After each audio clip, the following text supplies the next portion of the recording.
Once again, hi, I'm Chris Gilligan, Senior Web Developer at the University of Tennessee at Chattanooga. And we're here today to talk about a WordPress project that we use at the University of Tennessee at Chattanooga. And it's a project where we have multiple developers working on it, some managing the software and deployments, and some doing theming, and some doing module or plugin development. So, WordPress and me. I've been working with WordPress since version 1.5, which is pretty much ancient history at this time. I think that was released in 2005. And I initially got into it as a very low point of entry, easy to use for a newbie developer, and mostly used it for setting up business and nonprofit websites as a freelancer. So I've gone from that all the way up to managing a large multi-site for a university. So back in the early days, I also used WordPress to be my portfolio site, and I found that as I learned new skills, if I would write a blog post about that process, it would place very high in search engine results, and it got me plenty of clients, nonprofit clients, business clients, and because the World Wide Web is worldwide, I had clients in India and United Kingdom, Europe, and across the U.S. I was not running any gigantic sites. Probably the most popular one was skatepark.org, which was a group of people had gotten together on a forum on the internet and were interested in learning how to get a skate park project in their town. And so we were, distributed across the U.S., and we quickly found that just having a bulletin board forum wasn't doing the job, and we needed to put information together in a more comprehensive manner. So we used WordPress as a content management system, and we eventually developed a 150-page booklet, which could be sent to skate shops across the U.S. Just to help kids and parents understand what you needed to do in order to put a group together to get a skate park in your town. So that was, and that project was eventually kind of donated to the Tony Hawk Foundation. But since 2012, I've been working in higher education at the University of Tennessee at Chattanooga. Why? Well, they have good health insurance and benefits and a steady paycheck. So I guess I grew up a little bit. Earlier, I had worked for about 15 years in the corporate environment, and because I came into that job with I guess I had print experience and some design experience, and so I became the guy who was in charge of putting together presentations for executives, and then as we got franchisees, we would have an annual convention, and so I knew how to do AV, and websites just AV and delivered through another means, and so I became, I guess, the de facto guy to make the first website for the company. All right, so WordPress and you. What are you, the one person in this session, gonna take away from this session? If you're starting a new WordPress project and you want to use best or better practices, this is for you. Or maybe you're thinking of restructuring an existing WordPress website. It would also be super helpful for you. And the reasons why would be, in In a modern environment, modern software environment, releases and security holes happen very frequently. So you want to keep your code up to date, and maybe you're also working in a larger organization, or your organization has grown and you've got multiple developers working on the project, and it's just very difficult to go from a site that is managed by one person and who might even be doing development like directly on the production server. Yeah, hopefully not, but it does happen. And that's, just to let you know, that's kind of my environment. We've got a few dozen WordPress sites individual. Yeah. So I'm really interested in the multi-developer, multi-environment Right. workflow. Okay. Well, that's great. And then you also need software package management to keep up with all the releases and security patches and so forth. And then you also want dependable deployments, because you know, if you've managed a WordPress site, that just updating the software doesn't do everything for you. There's always database updates, there's flushing caches, there's a number of things to think about when you do a deployment. So WordPress and communicators. It's SEO friendly. As you know, I told you I would do blog posts and get clients almost every month. That's super helpful. And for a writer, it can also be set up with some plugins that will prompt people to do proper search engine optimization and write excerpts and that sort of thing, and featured images, things that are important for search engines. Now, is communicators a separate tool? Communicators? Yeah. I mean, just WordPress and people who communicate. Oh, okay. All Yeah. right, yeah.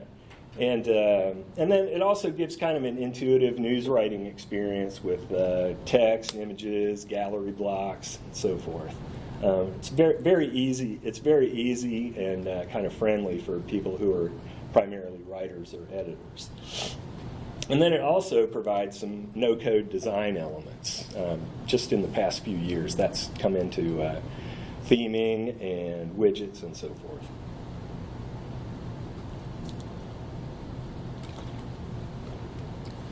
And then WordPress for developers. It's got a ridiculously low point of entry for IT departments and devs. There's the famous 5-minute setup that walks you through installing it on a local environment or even a production environment. And it also has a massive ecosystem of themes and plugins. You can search through the free themes and find some super professional looking themes. And there's a plugin for just about everything, but WordPress ecosystem tends to want to monetize everything, so often you're going to get a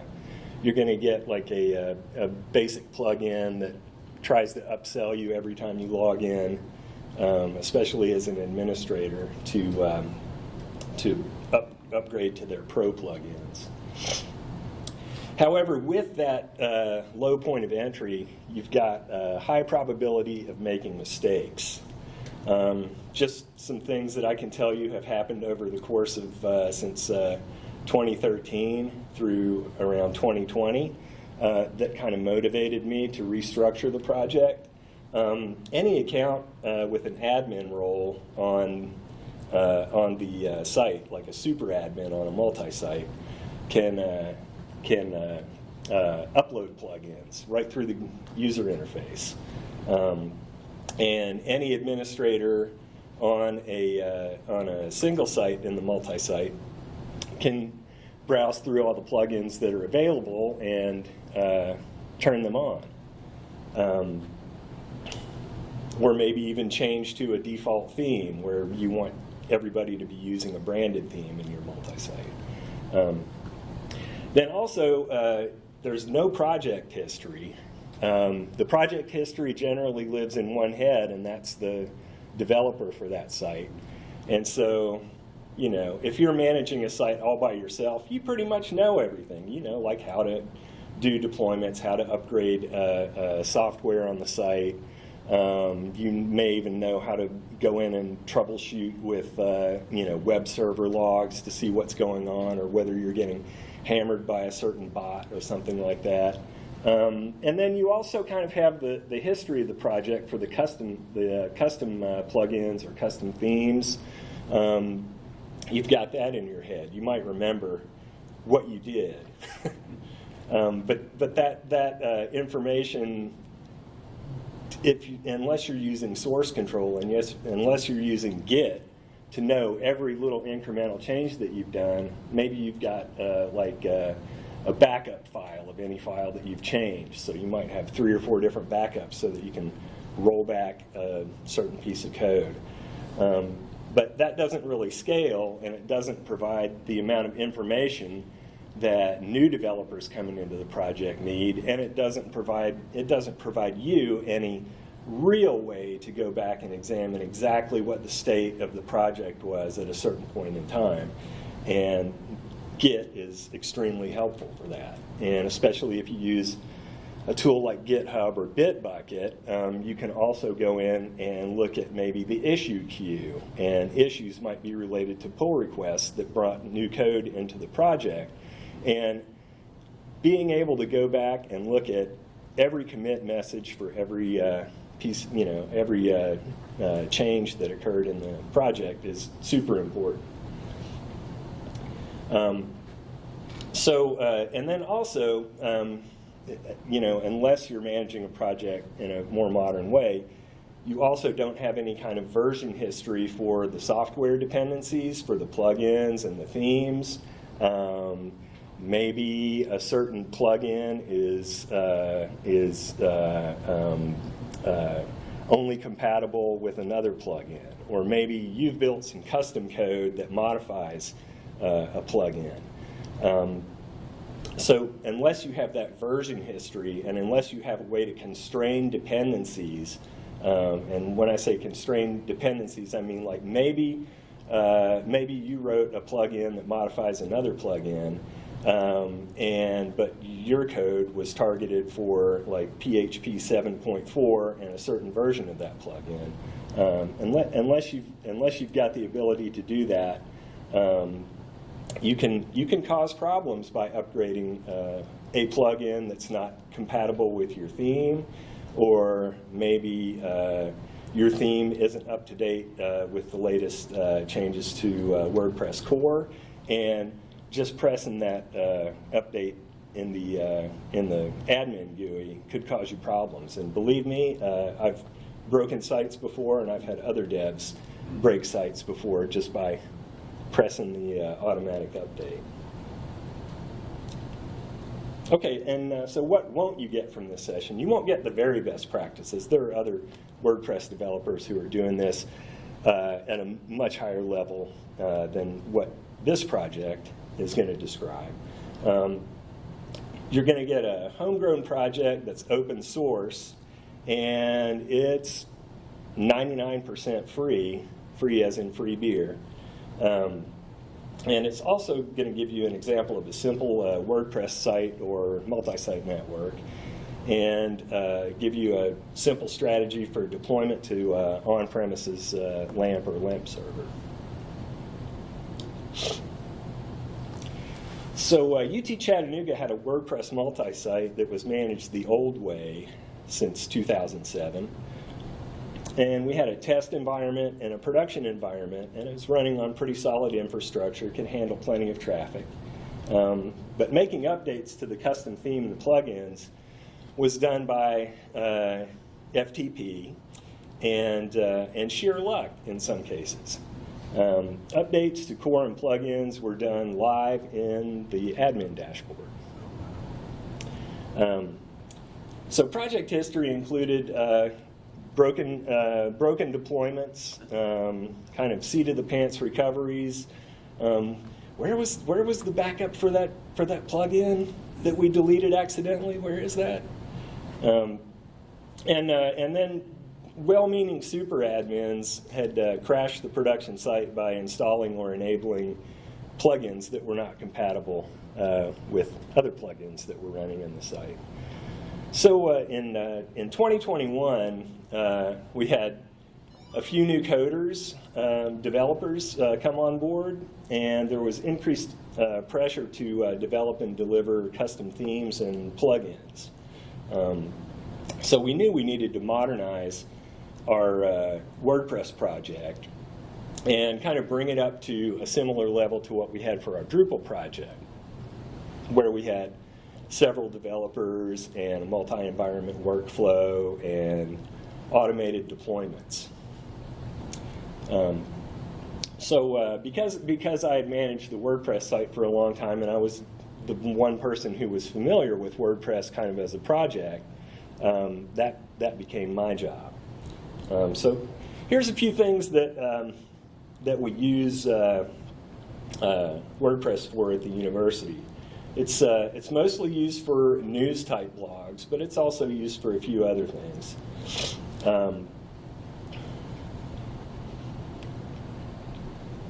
So project-wise, what we use at UT Chattanooga, for local development we use Lando, and used to use MAMP, but Lando is a little bit better for multiple developers, because you can define a project and have it relatively easily kick off a set of Docker containers that provide a kind of consistent developer experience. Other things that you could use instead of Lando would be Bernardo's favorite, DDev. I've used DDev a little bit. It's basically on par with Lando, maybe a little better. Bernardo will tell you it's way better. And we are going to be moving to DDev, but we currently use Lando. And I use Lando for a bunch of projects. For source control, we use GitHub. You could also use Bitbucket, GitLab, or just Git. For software management, for software package management for this project, we use Composer, plus a version of WordPress. It's kind of a forked version of WordPress called Roots. And they have several sub-projects, but Bedrock is the sub-project that this project is built from.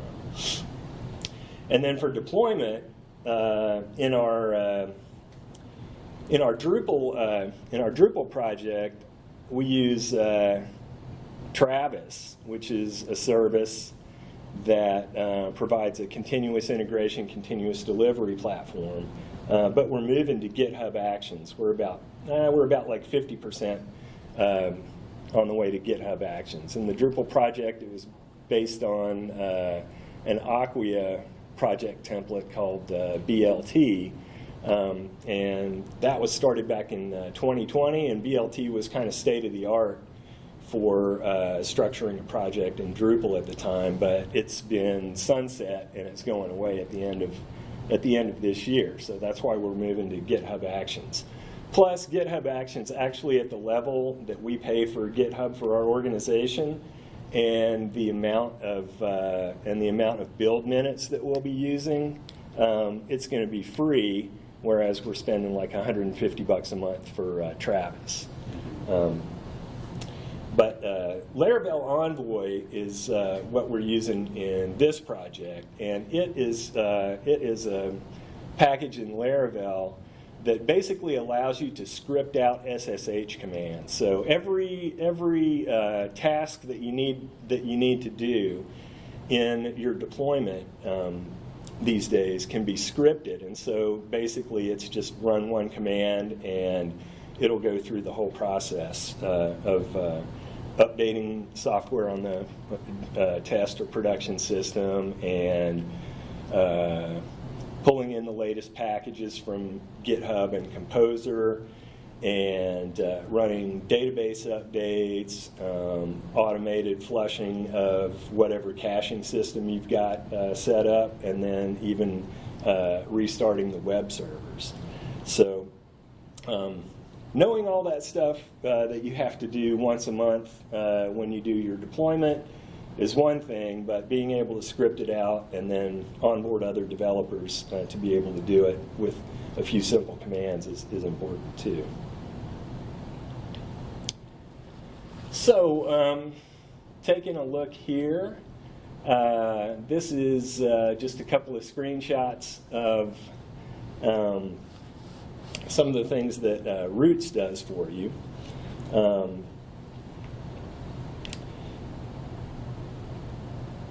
So if you're running in multiple environments, in your dev environment, you're going to want to have debugging turned on probably.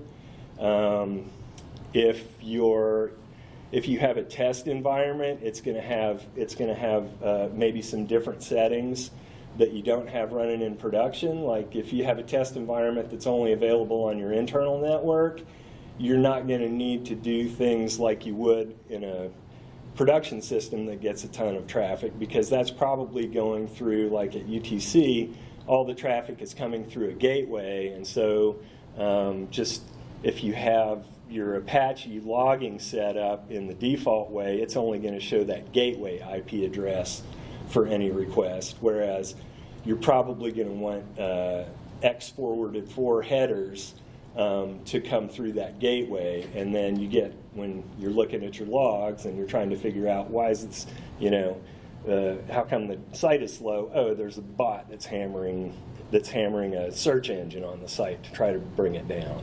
You want to know the original IP address. So that would be like different configuration that would be, typically in your WP config file.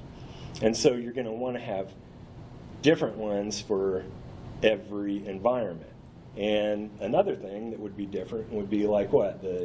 Probably database credentials and the database host and that sort of thing. So you need to be able to use PHP's .env in order to do that.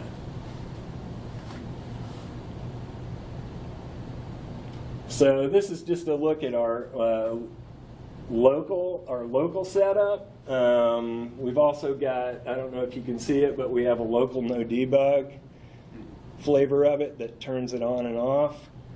It turns on debug on and off, and then development, staging, and production are other environment configurations that we use. So for local development, lando.dev is where you can find that. It has recipes for many different PHP and Node software apps and services. It's got like a basic LAMP stack, a basic Nginx LAMP stack, and then it's got flavors for every version of Drupal back to version 6 and multiple versions of WordPress and Laravel and many other, especially focused on PHP development. And so what it provides for you is a networked local environment in Docker. So it's a great entry point for learning things about Docker, because all you have to know is I want to use the WordPress stack. And I just say lando start in my terminal, and it loads up fully configured Docker environment with an app server, a separate database server, and a proxy server. Depending on your local networking environment, you may also be able to share your local development work with other people on your LAN. And then it also, when you configure it a little more, you can configure command line scripts in the Lando file, and it'll also do something. It will do SSH key forwarding for you. So basically, passing your SSH credentials that are on your local development environment through the Docker container, and then to be able to interact with your production and test servers. And then it also provides some basic utilities database import and export. Maybe you want to share your current database work and with another developer. You can dump your database and send it, or you can just keep backups of your work, because we know that in WordPress and in Drupal, a lot of the configuration lives in the database. Now, Drupal has done a much better job since version 8 of putting all of that database configuration into importable and exportable and version-controlled files. WordPress, not so much. There is like one project that'll allow you to do that, but you really have to do all of the work yourself to tell it what pieces of configuration you want to save, and then it's kind of up to you to manage that. So it's not built into the project like it is in Drupal. And then also other commands like WordPress WP-CLI are available within that environment, so you can basically have, and you can also open an SSH session, but you can run these commands as like if you've got a command line interface task that you need to run, you can just say lando and then whatever the CLI command is, and it'll run it for you in its own SSH server. So this is just kind of a look at what I just described. This is Docker desktop running multiple different projects that I'm working on at any time, and because I kind of am on the DevOps side of things, I've usually got 3 or 4 different projects running at the same time. And then if you have a successful Lando startup, you're going to get URLs to any of the services that you're running.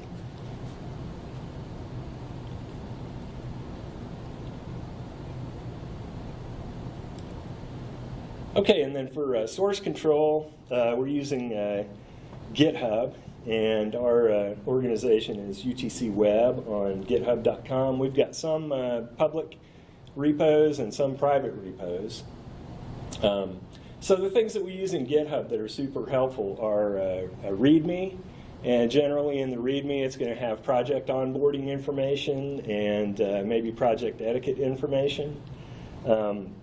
Then we also use the wiki for articles about, oh, you know what, here's what you do for a deployment. Let's list that out. Or here's some of the troubleshooting stuff that you might need to do as a developer to get Lando started up on your machine. So great for onboarding and for project history and for just orientation type information. And then for any task that we're going to do, like if we're going to develop a new feature, if we're going to jump from one version of software to another, whether that be a plugin or core, we create an issue for every single thing, every kind of task that needs to get done or is going to get done. So if it's something that you know you want to plan for, we start an issue, and then we just start documenting and putting links to external documentation on that, and then check marks for task lists and that sort of thing. But if it's something where we're going to be prepping for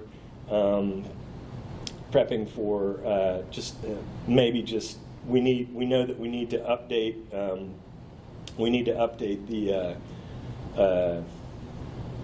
the software dependency for a plugin. We'll make an issue for that so that we can track just about everything that's done in the entire project. And then when we get to the point where local work has been brought up to a point where we can make a pull request to pull in all those new changes into the project, the pull request is always named with the number of the issue. So it'll be like UTC-123. So you can go back and refer to the extra documentation that goes along with whatever that pull request might be. And then obviously we use it for code review for pull requests. And best practice there is never merge your own code. Require somebody to go and review it. And then if they've got questions about why something is done this way, you can answer that right in the comments on the pull request, and so that's a best practice. And then on GitHub, we've also got, like I said, some public and some private repositories. So the reasons why you might want to do a private repository, maybe you've got something that's semi-proprietary that you don't necessarily want to release to everybody, then you would make that a private repository. But another use for private repositories is for, and this is, in Drupal, modules, generally you don't have to pay for them, other than you need to contribute back to the community with, questions and bug reports and maybe patches for software that'll improve its functionality or fix a bug. But in the WordPress world, lots of things are monetized, and it could be that you've got a plugin that would take you eons to develop, where you can pay $50 one time for it, or maybe a subscription, and get it. But how do you get that private code into a project? Well, if you're downloading the zip file and then uploading it to your server, that's one way of doing it. But you can also use private repositories to take something like WP data tables, and whenever they release a new release, you can put that in a private repo and just unzip it and do a git push and push it up to your private repository, and then you can make that private repository available to your production environment, for example, because of the fact that you can pass your SSH credentials through Lando to your production environment. You've got that credential in the agent, and it can go and interact with a private repo on GitHub to pull that latest version of the code down into your project. Another reason you might want to have a private repo is you're embarrassed because the code is so bad, but it does something that's really useful for your site. Guilty as charged. All right. So this would have been just kind of a demonstration of what's in our GitHub repo. We can go take a look at that.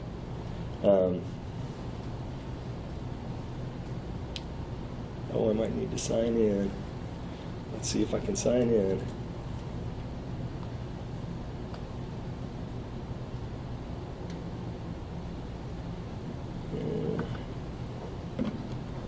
Yes.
Oh yeah, I remember. It's really difficult to do this because I have to move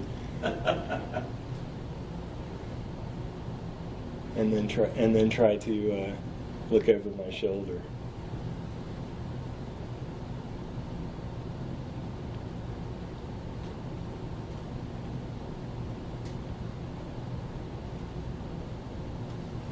All right, so this is a private repo, and this is what I'm going to be describing today. But I do have a much more stripped down version of this available as a public repo, so you can go back and take a look at it, and it'll have just a basic Composer managed software setup, and a simple example of the Envoy script that we use for deployments.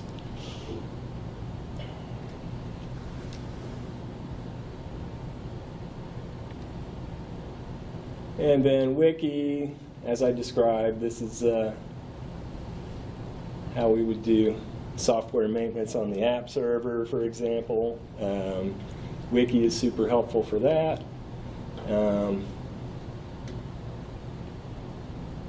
Issue queue, super important for documenting everything that needs to get done in the project. Even if it's just like a thought, you can get it started there and refer back to it. If you know it's a task that needs to get accomplished sometime in the future. And then... So you're using that in lieu of a ticketing system that implements the issues? Yeah, pretty much, yeah. We do have a ticketing system too, but that's mainly used for like, low-level requests like to update a page or to report a bug or something like that.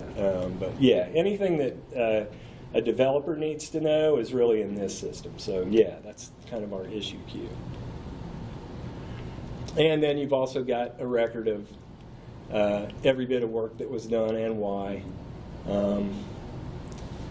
And good commit messages on everything.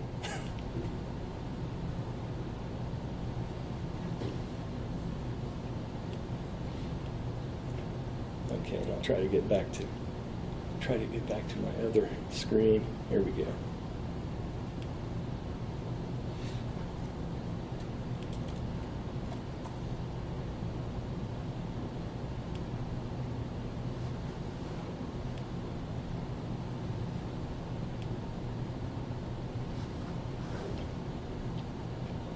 Okay, GitHub.com, I pretty much described all of this stuff. We have some custom repositories, themes, and plugins. Those are generally, for the most part, we keep those as private repos if they're custom work. And then we also have paid and pro plugins kept in private repos.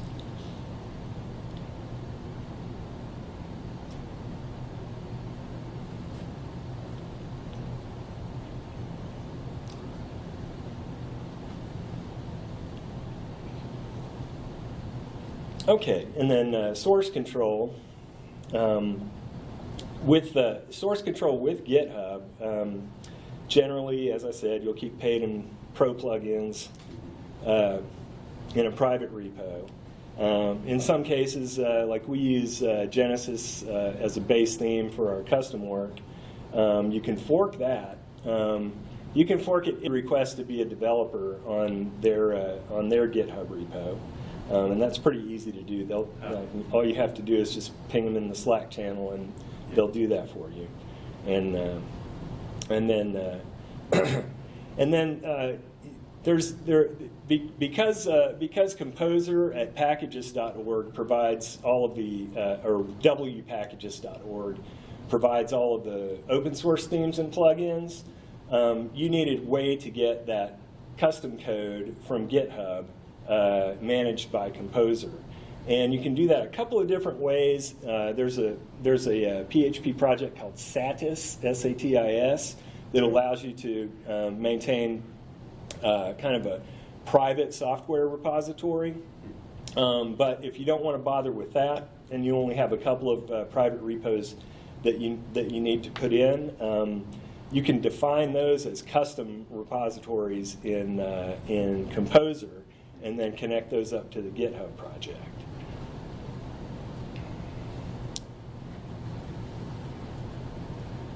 And so here, for example, WP data tables. That's a paid pro plugin. You pay for it one time, and it gives you really nice charting and graphing, and tables, and table management, and data import export. So something you could have paid a developer a year's worth of work to do, available for like $59. So it's worth it in our experience. And so essentially what we do is anytime WP data tables sends us a new zip file, we just unzip that on top of some local work in a local repository, and then just do a git push and push that up, and then we use GitHub's handy release creation feature to create a new release, and then that makes it available as the newest release of that software in our project.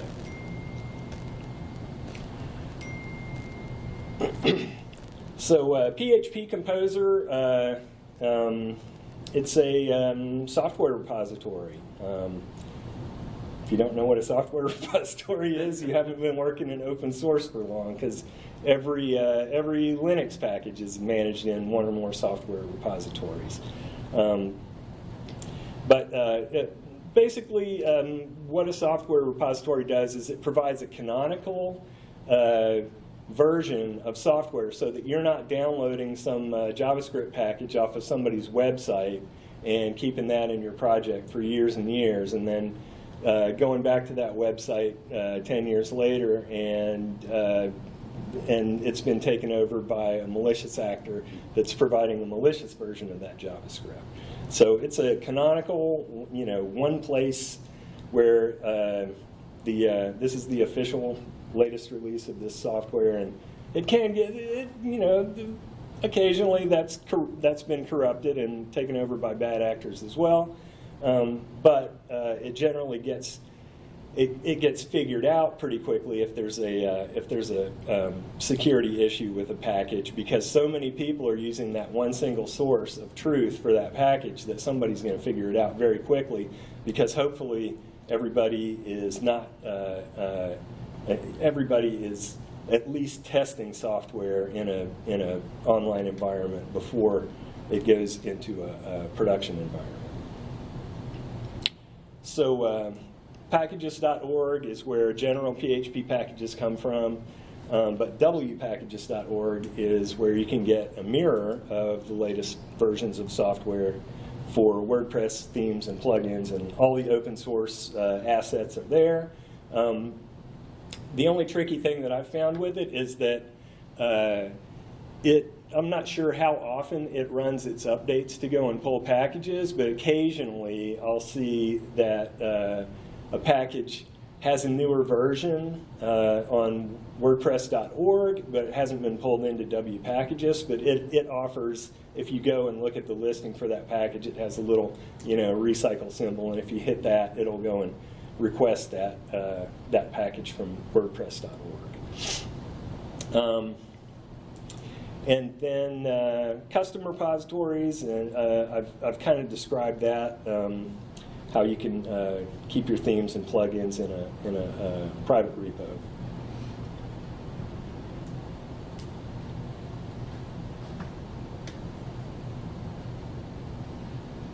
So here's a look at kind of the package requirements for most of this project, and you'll see that roots/WordPress is kind of the base. Roots, I'll describe that a little bit later, but it's just kind of a reformulation of WordPress to make it fit modern kind of PHP development expectations. And then we've got these ones that are prefaced with UTC. Those are generally either pay-to-play themes and plugins or our custom work. And then the wpackage plugin stuff is the stuff that comes from wpackages.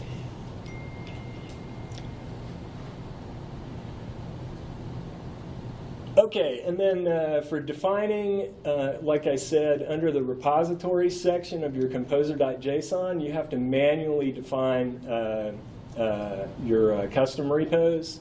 And as I said, you can use Satis to do this for you, and it makes it a little bit easier if you've got a whole ton of things in private repos. But if you just have one or two and you don't want to run another application to provide a repository, you can define the repository But you kind of have to manage the version as well. When you release a new version and it's available on GitHub, you have to actually increment that here, whereas that's a lot more automated when you're using version constraints like, above 2.4.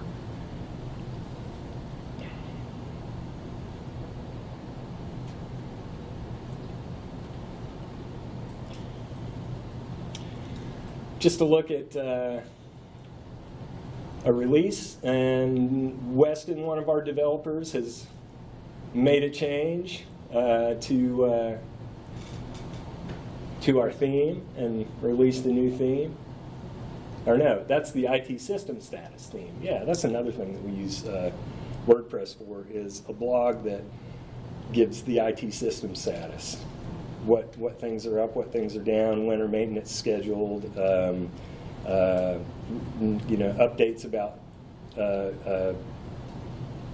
updates about service that might be down and that sort of stuff. And then this is just our private WP data tables repo, showing that we've had 7 releases since we started that.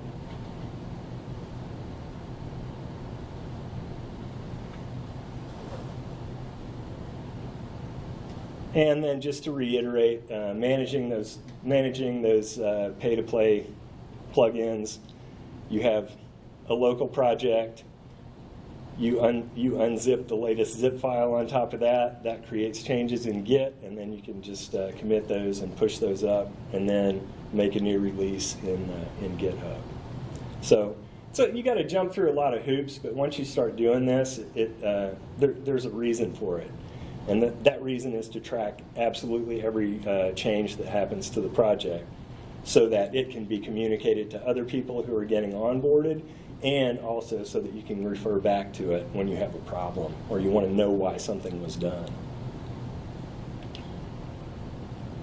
Okay, and then Laravel Envoy, that provides scripted SSH. So any SSH task that you have to do to get anything deployed to a test or a production environment can be scripted out. So the things that we use it for in this project are to, interact with those environments using our SSH key that gets passed through Lando and then interacts with our production or test server, and then also interacts with the World Wide Web to pull packages from Packagist, and also to pull packages from GitHub for our project and our public and private repos. And then also it can do things like you can script out Node.js. If you've got a theme that needs to get built and assets that need to get built by Node.js, you can write that into the script. And then you can also use it to run project-specific commands. In Drupal, that'd be drush, or in WordPress, WP CLI. You can use that for scripting out the database updates, resetting permalinks, using W3 total cache and running its command line interface to flush pages and CSS and JS and that sort of stuff.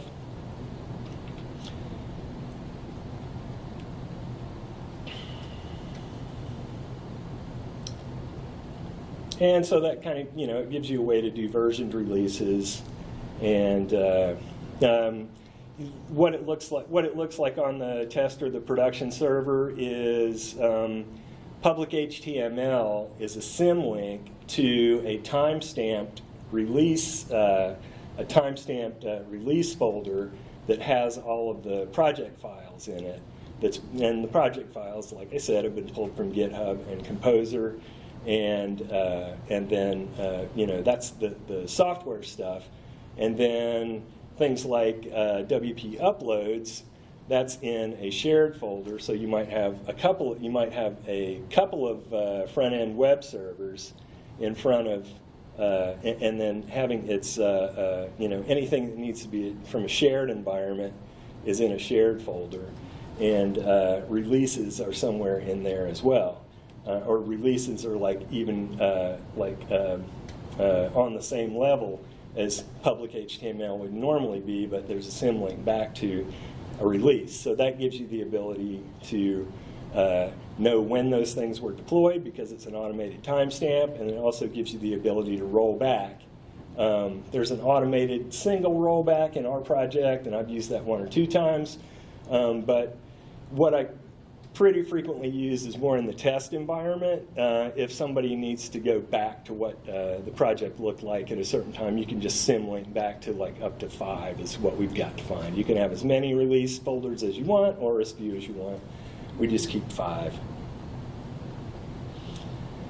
So what happens during a deployment?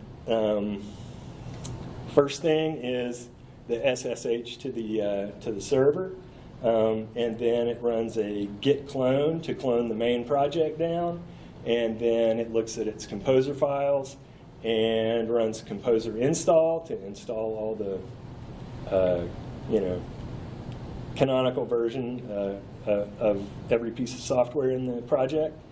And then it runs an npm build, and then it deletes all of those millions of npm packages that you don't need anymore after the assets get built. And then it sets up directory permissions on some of the shared folders. And then it makes a symbolic link to the htaccess file and the environment file that defines kind of what happens, kind of overrides WP config. And then symlinks to that release directory for public HTML. And then it also updates WP permalinks so that if you've made some changes that affect permalinks, that gets run. Then it does the normal database update that WordPress runs automatically if you do all this automatic, from the admin GUI. And then it also reloads Apache and PHP FPM on the server. So all those things that you have to do or have to know how to do and know what command to run, it's all scripted out. And believe me, that's even helpful for somebody that made the project, because I can go back, I might just need to run one of those commands and or replicate it for another project. It's all scripted out there. So how long does a deployment take you typically then to run that? That has changed recently because we migrated to a new network file system, and for some reason the I/O on that is like way slower than it used to be. So previously it was like under 5 minutes, and the main thing that took the most amount of time was that we've got like 100 some odd subsites on this multi-site, so it has to run database updates for every one of those, and that was the longest part of that 5 minutes, and that was maybe 2 minutes of it. It used to be very quick to do the composer updates and composer install. That's gotten like way slow now, and I'm guessing it's like probably because we're on a Microsoft product now, and it doesn't play well with Linux, and it also probably doesn't like the fact that you're pulling in these zip files from the World Wide Web and it's sniffing every package that comes down, I guess. It still works, but it's like more on, it's more up to like 30, 45 minutes now. Oh, really? But it still works, Wow. It works. It's like press it, forget it, go get a coffee or sandwich and come back, and it's done its thing. It just takes a lot longer than it used to. So for you, it would probably be, for a smaller project, 2 to 3 minutes. A big project like this, maybe 5 to 10 minutes. That's if you're in control of your infrastructure, but we're in control of the front-end web servers, but we're not in control of the network file system. So I think the reason why it's so slow now is just security checks that Microsoft does on every package that it pulls in. But, it still works.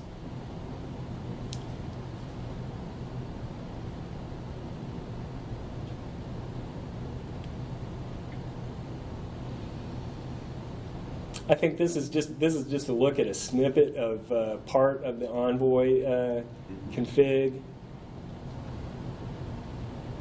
And this is a look at more of the tasks. So at the top you see story. So fetch, composer, NPM, permissions, the things that I just described, those are all scripted out in a story, and then each task is defined.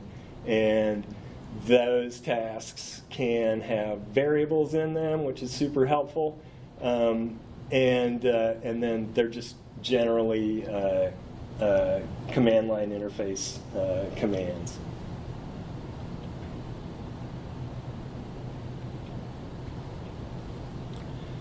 Okay, so future improvements that we hope to do. And it looks like I'm almost right on time, but I'll have plenty of time for QA.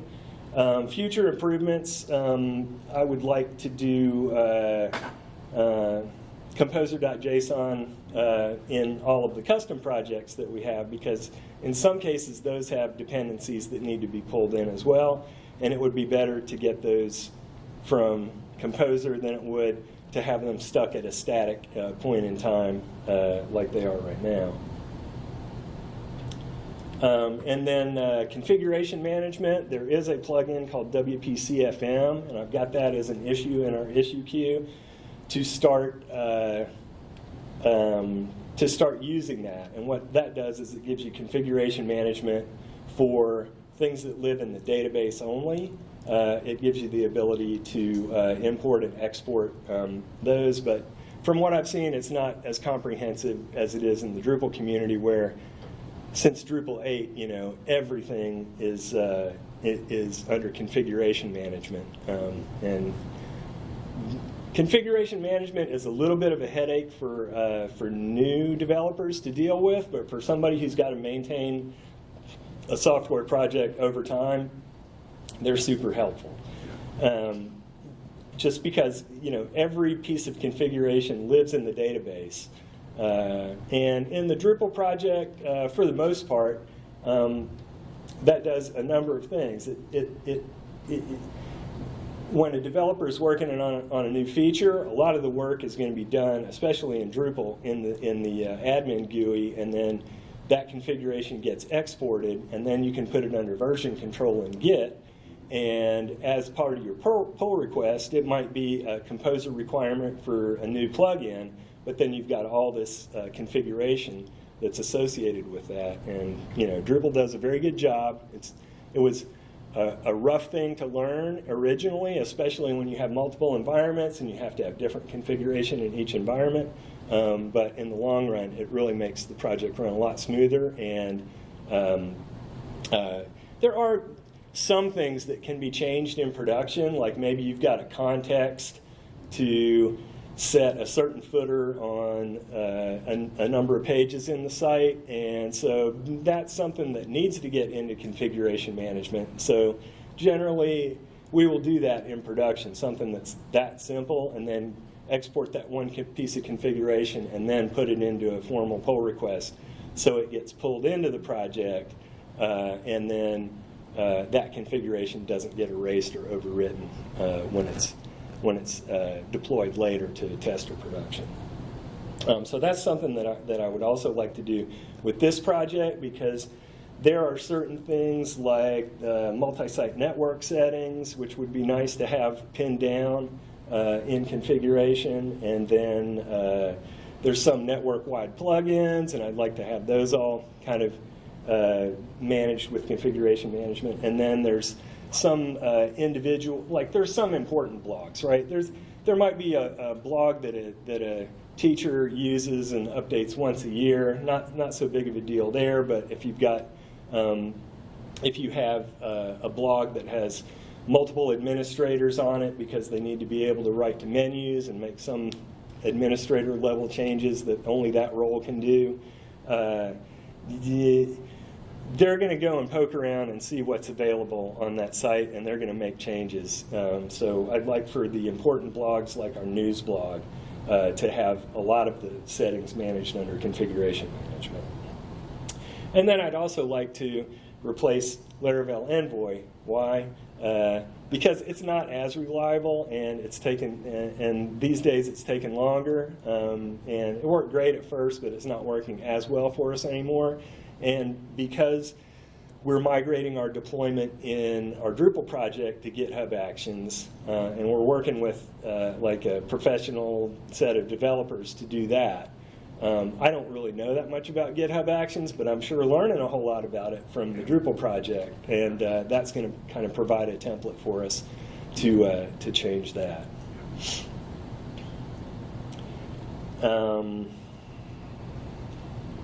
Oh, and another thing that GitHub Actions does, in addition to deployments, is it allows you to easily plug in automated testing, like visual regression testing and firing up an environment and setting it up from configuration only and making sure that that environment runs or displays something that it's supposed to display on a certain node or that sort of thing.